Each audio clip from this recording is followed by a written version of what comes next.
Welcome to fourth grade language. This is lesson 157.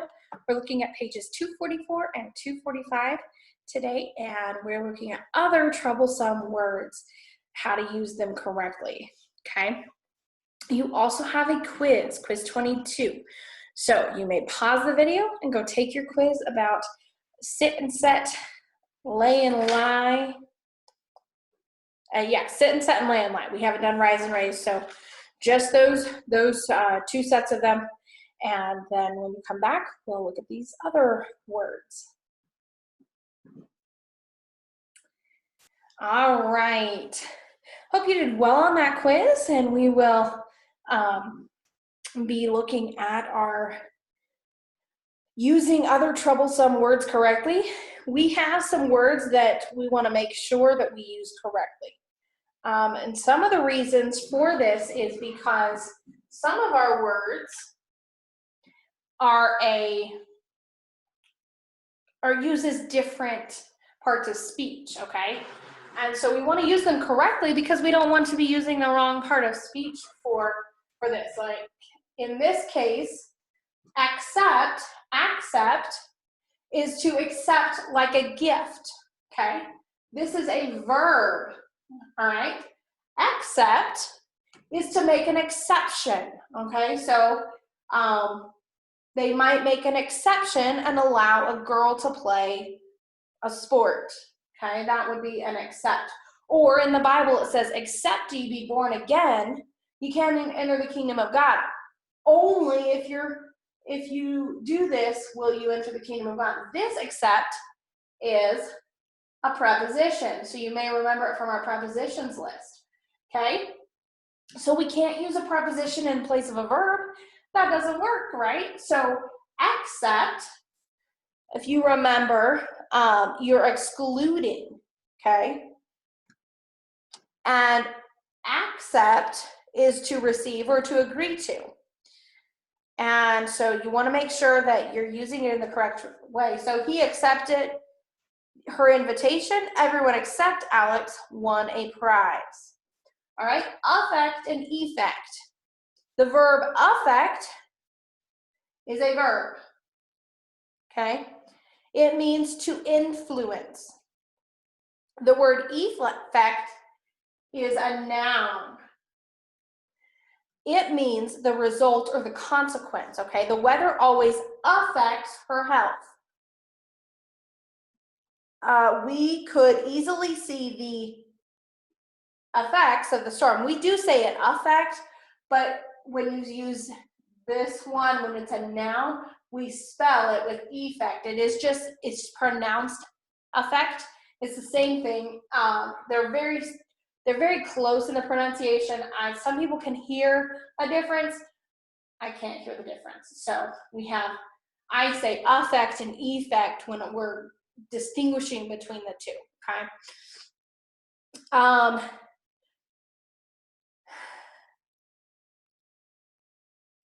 The other thing to help with this one is that usually it's the word the is before it, or the, so we could easily see the effects of the storm. So with this one, it's a noun, so we normally would have an adverb in front of it, and the is the most common one for that, okay? Beside and besides. Beside means to the side of or next to. I sat beside her in school, okay? Besides means in addition to. Jack has several books besides this one, okay?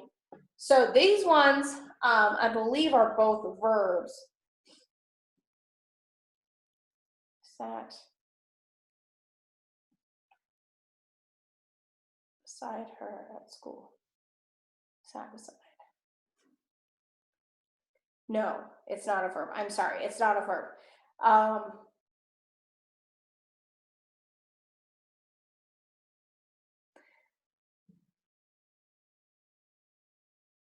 I think it's a preposition.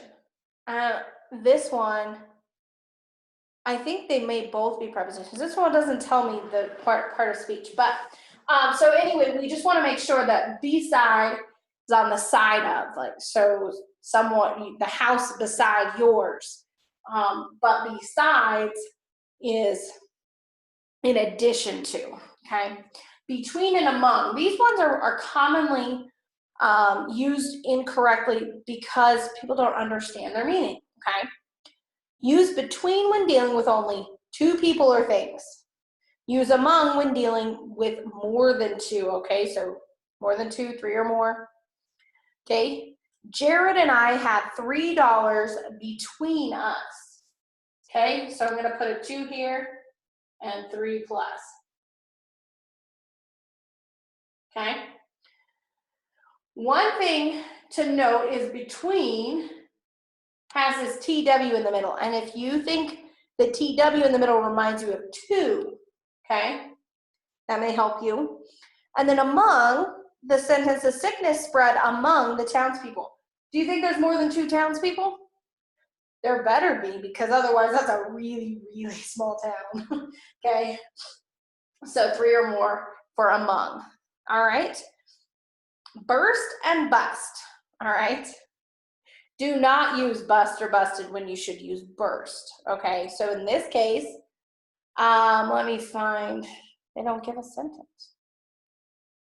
They're not helping me out with this.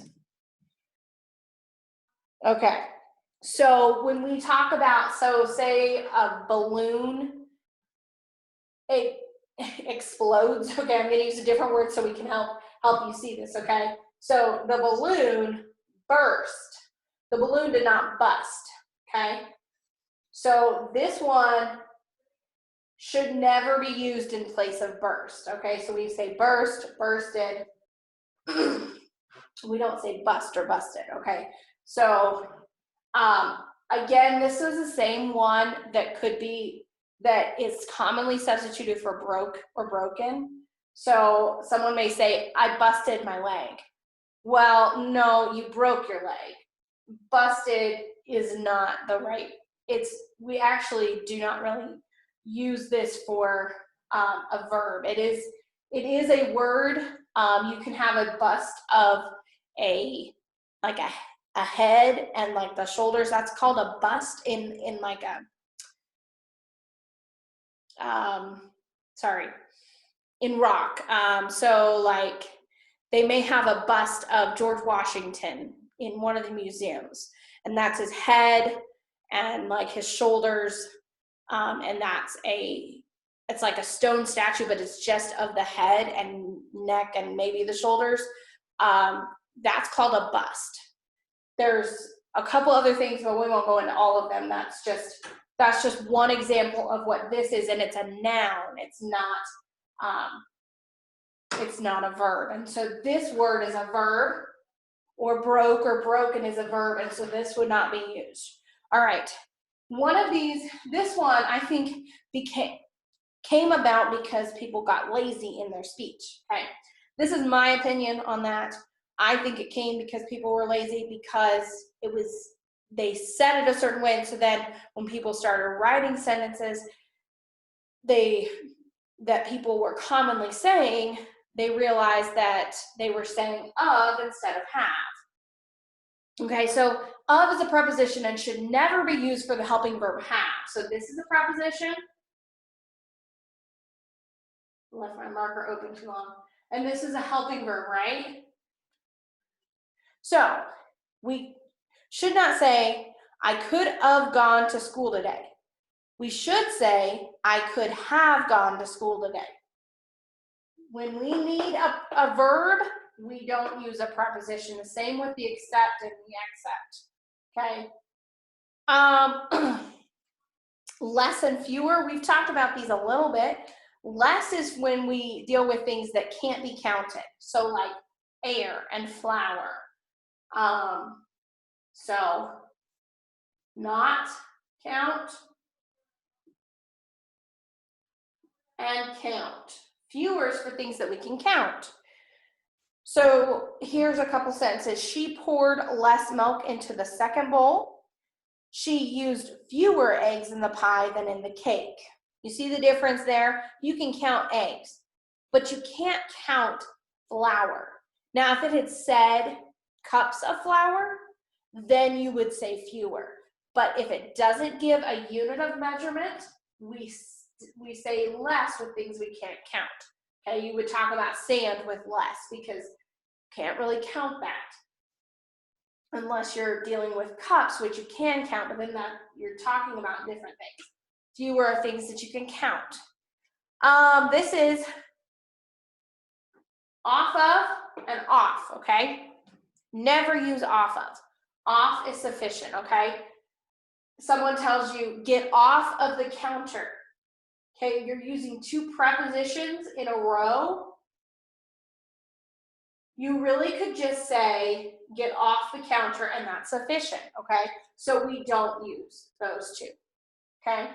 To and. This is another one that we want to make sure there's a specific place for it, okay? So never use and for to after the verb try. We don't say try and remember my birthday. We say try to remember my birthday. Because the word try is a verb, but remember is, well,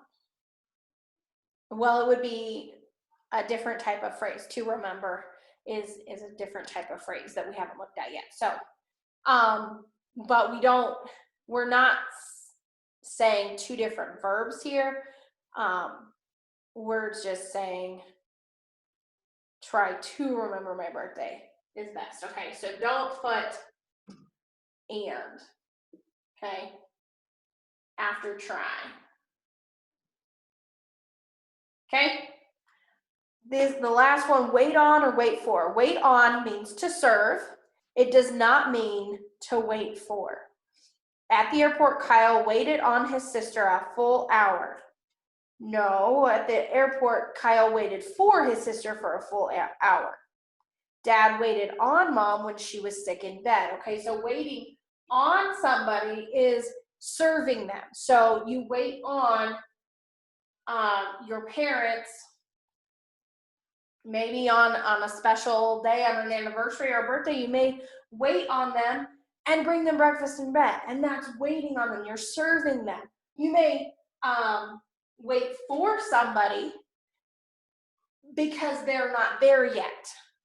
That's, you're waiting for someone. Like the Kyle waited for his sister, okay? So we keep those straight. So this is the difference in serving and actually waiting, okay? So serving and waiting. All right, so that's a breakdown of those. You are going to be looking at think A, think B, and write C. We're just doing all three on this page. That's all that we're doing today. Number one, Timothy could have or Timothy could have gone with us to the market. Which one is correct? Could have, all right? So circle have, and then you're gonna finish that exercise. Number one, and think B, each of the following sentences contains a word or phrase used incorrectly. Underline the misused word or phrase. The speaker stepped off of the stage when he had finished. Which word is incorrect? Of, because we don't need both prepositions, right? So we just underline of to show that we wouldn't need that one, okay? Then you're gonna do the rest of those. And then write C on notebook paper, use each of the words correctly in a sentence. So use page 234, okay? Use page 234 to see, okay, is it a verb? I need to make it a verb. Is it a preposition? I need to make it a preposition. Is it a noun? I need to make it a noun. And so you're going to make sure that you use these correctly. So they only give you 8 of them. So you're gonna do all of those after you do think A and think B, do those on paper, okay? All right, do your best, and we will see you in the next lesson.